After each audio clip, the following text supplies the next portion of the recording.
Happy Ugadi. ఇది ఉగాది తర్వాత రోజు.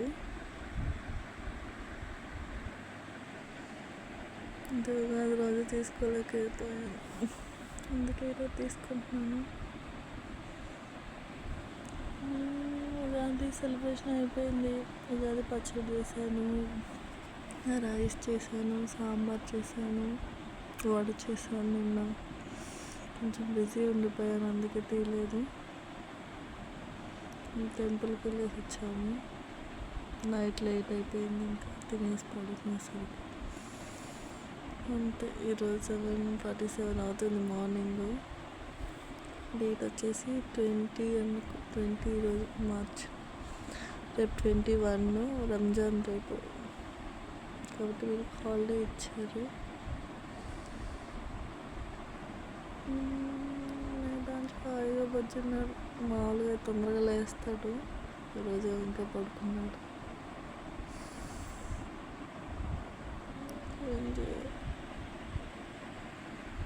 వీళ్ళ డాడీ వాకింగ్కి వెళ్ళాడు, కాబట్టి వీళ్ళు ముగ్గురు పడుకున్నారు. ఇంకా నేను వెళ్ళి కుకింగ్ స్టార్ట్ చేసుకోవాలి. ఏమన్నా చేయాలి, వెళ్ళేసి చికెన్ ఏదన్నా. ఏం చేయాలో తెలియట్లా. పిల్లలకి ఏదో చేయాలి.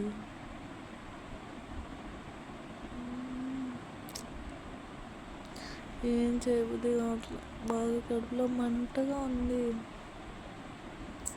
ఈ మంట ఏమో చాలా అంటే చాలా గొంతంతా నొప్పిగా ఉంది, నాకంతా మండుతుంది. ఏం చేయలేకపోతున్నా, కానీ ఇంకా వీళ్ళకి చేసి పెట్టాలి కదా. చిన్నగా లేస్తున్నాడు, కొంచెం లేస్తాడేమో. ఇంకా చిన్న సౌండ్ వస్తే చాలు పక్కన లేస్తాడు వీడు. నా హాయిగా బయటింది.